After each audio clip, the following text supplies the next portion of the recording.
پر بات کریں گے. دفاعی تجزیہ کار طارق رشید صاحب ہمیں جوائن کر چکے ہیں. بہت شکریہ وقت دینے کے لیے. Sir, D G I S P R کی پریس کانفرنس یقیناً آپ نے بھی سنی ہوگی, بڑا واضح موقف تھا مختلف چیزوں پر. سب سے پہلے میں 9 مئی کے حوالے سے آپ سے سوال کرنا چاہوں گی کہ انہوں نے بڑے واضح انداز میں کہا کہ 9 مئی پر ہمارا موقف وہی ہے جو پہلے دن سے تھا, اس میں کوئی تبدیلی نہیں ہے. اگر کوئی بیانیہ تبدیل کرتا ہے تو دیٹس مین کہ وہ فوج اور عوام میں دراڑ پیدا کرنے کی کوشش کر رہا ہے.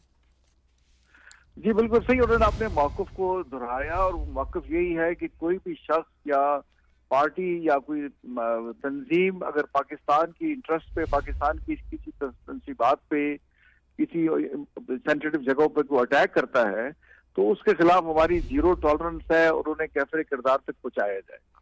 یہ بیسیکلی ان کا مقصد ہے.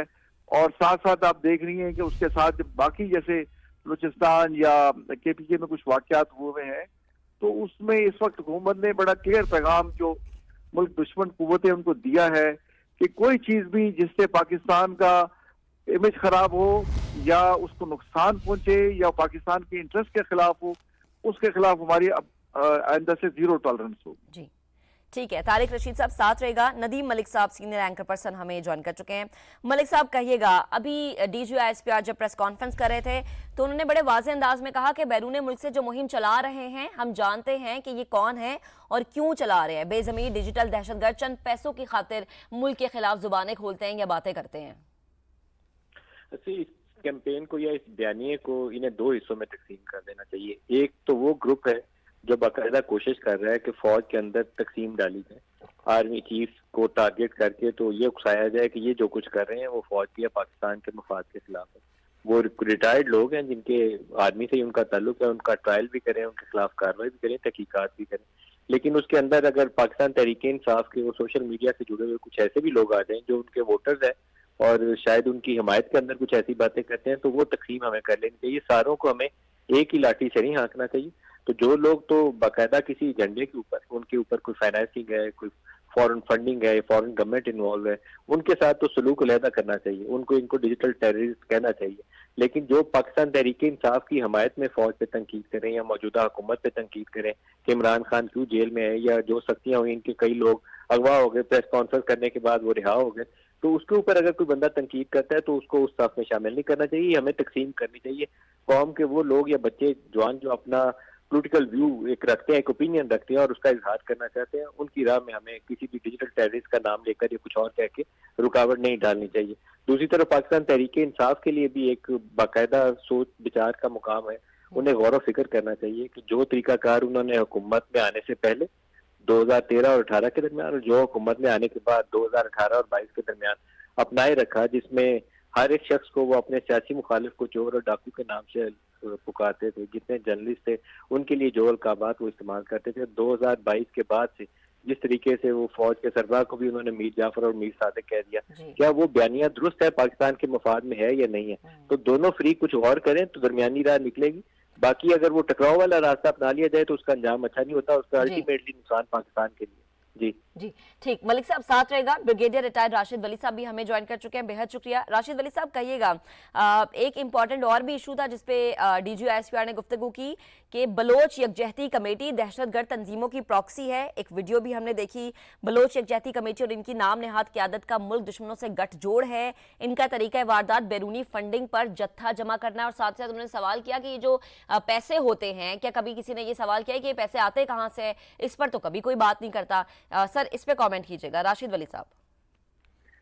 جی بالکل, اس میں بہت ابہام ہے. یہ جو بلوچستان میں بلوچ یکجہتی کونسل, ان کا جو پروٹیسٹ تو ان کا رائٹ ہے, مگر اس کو کس طریقے سے کرنا ہے وہ ایک ٹیل ٹیل سائن ہوتا ہے کہ کیا یہ ٹربل چاہتے ہیں یا ان کا کوئی ایجنڈا رائٹس لینا ہے یا ان کا ایجنڈا فساد برپا کرنا ہے. تو اگر تو فساد برپا کرنا ہے تو وہ تو پھر اس کو اسٹیٹ کو اپنے قانون کے مطابق ان سے ڈیل کرنا چاہیے, اور وہ کرتی بھی ہے. اور اس میں کچھ ایسے عناصر شامل ہو گئے ہیں بدقسمتی سے کہ جو نفاق پیدا کرنے کے لیے اور کسی اور غیر ملکی ایجنڈے پہ چل رہے ہیں. تو ان کی جو وائلنٹ ایکٹس ہیں اور جھوٹا پروپیگنڈا ہے وہ سامنے سب کے سامنے ہے.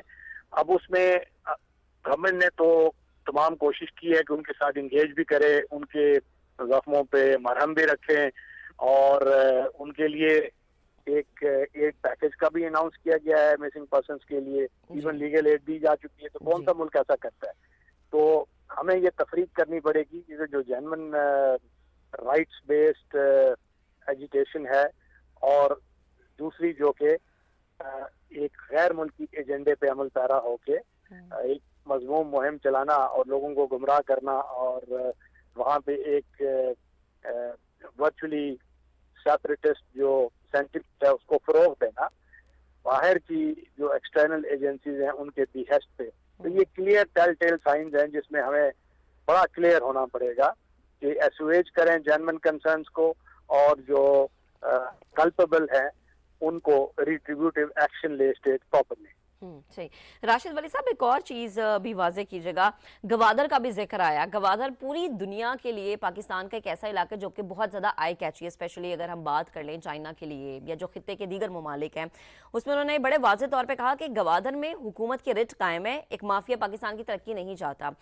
جس مافیا کو انہوں نے ذکر کیا، ظاہری سی بات ہے جب تک آپ کے گھر کے اندر سے کوئی خبر باہر نہیں جاتی تب تک باہر والا اٹیک کرنے کے قابل نہیں ہوتا. تو کس کی طرف اشارہ تھا؟